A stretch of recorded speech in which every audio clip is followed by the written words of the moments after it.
Bonjour, mon nom est Clifford Matthews pour Jeux Techno et voici ma critique du jeu Jedi Power Battle, épisode 1. Et j'ai eu le plaisir et l'honneur de l'essayer sur la PS5. Alors, Jedi Power Battle, c'est un jeu qui a été disponible même sur la console, la Dreamcast et la PlayStation il y a quelques années déjà. Alors, ils ont tout simplement, les développeurs qui sont Aspyr, qui l'ont rediffusé, l'ont rehaussé, pardon, sur la PS5 et autres consoles. Alors, pour ceux et celles qui sont nostalgiques de ce jeu, il va faire de revivre ces beaux moments de au-dessus de 20 ans. C'est un jeu très très nostalgique pour le bien et pour le pire. Ce que je veux dire par ça, c'est que c'est un jeu d'action avec on incarne des personnages, soit Obi-Wan Kenobi, Mace Windu et autres personnages qui étaient disponibles sur la Dreamcast et qu'on pouvait débloquer à l'époque, mais maintenant ils sont disponibles avec leur sabre laser, avec les bonnes couleurs cette fois-ci. Ça étant dit, on passe de gauche à droite ou bien un petit peu à trois dimensions pour simplement revivre l'action de épisode 1. C'est sûr qu'on peut s'accumuler ou trouver des items pour de rehaussement, des affaires de genre. Quand je veux dire rehaussement, c'est pas avoir une extension de notre sable laser ou avoir se régénérer sa santé pour continuer, se poursuivre l'histoire de l'épisode 1. C'est un jeu duquel on peut jouer soit un joueur ou deux joueurs coop, qui est bien. Les ennemis, les boss, les affaires de genre, les droids ou peu importe, dans l'histoire, sont pas nécessairement compliqués à vaincre, mais encore une fois, c'est un jeu auquel on se fie vraiment sur le côté nostalgie plutôt que l'histoire.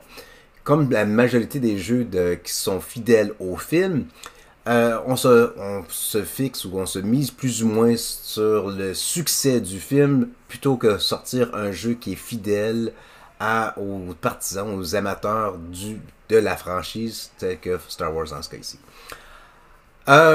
Ça étant dit, le rehaussement, est-ce que le rehaussement est digne d'une PS5? Malheureusement, je vais dire que non. Je sais qu'ils sont peut-être limités dans ce qu'ils peuvent faire, de prendre simplement le jeu de base et le mettre à jour avec clarifier les framerates, des affaires de genre, mais le visuel ou bien l'audio. Mais le tout demeure encore une plateforme, on va dire, de PS1, Dreamcast et ainsi d'autre. Pour la simple raison, c'est que l'animation et tout, c'est, je dirais même, c'est digne et c'est pas amusant, c'est pas attrayant. La musique est correcte. Il y a peut-être juste le fait saillant que si on choisit Jar Jar Binks, par exemple, comme notre personnage, on peut l'entendre crier ou hurler comme qu'il fait dans le film, dans le jeu, mais après, à un moment donné, ça en vient fatigant, ça en vient long. Mais en somme, c'est un jeu, comme je te c'est un jeu qui se mise, encore une fois, c'est mis sur la nostalgie.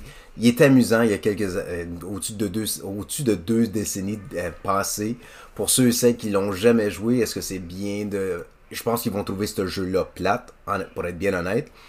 Pour ceux et celles qui se rappellent de leurs premières aventures sur la PS1 ou sur la Dreamcast à ce jeu, vont peut-être l'aimer, mais ça va être de courte durée. Parce qu'il y a définitivement des meilleurs jeux Star Wars qui ont été sortis depuis.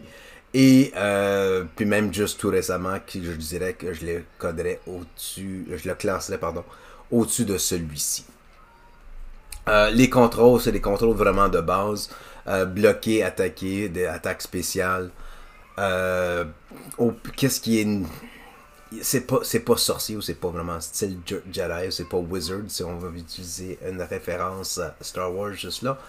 Euh, Point négatif aussi, encore une fois, comme à l'époque, c'est facile à savoir où aller, mais on va où poursuivre dans l'histoire.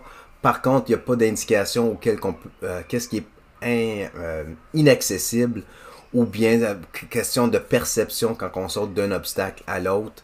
La question de perception dans le jeu est difficile à juger. Euh, Comme je dis, l'animation est correcte.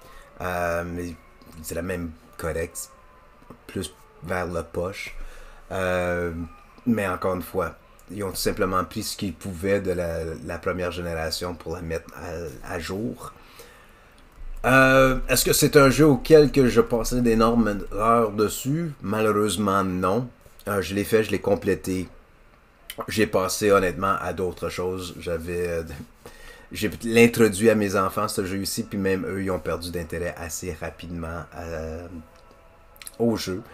Alors, pour ceux et celles qui sont nostalgiques, ou même amateurs ou finis de Star Wars, je suggère de retourner en arrière, puis le jouer, puis s'amuser pour quelques heures. Mais c'est pas un jeu auquel que je passerai d'énormes heures dessus. C'est fait, merci, bonsoir, je passe à autre chose. J'aimerais ça en dire de plus positif de ce jeu-là. Je ne veux pas en dire trop de négatif, mais c'est vraiment là un jeu divertissant pour qu'est-ce que c'est, mais c'est tout. Alors pour Jeux Techno, mon nom est Clifford Matthews. Merci beaucoup encore une fois de m'avoir écouté, puis j'espère de vous parler très bientôt.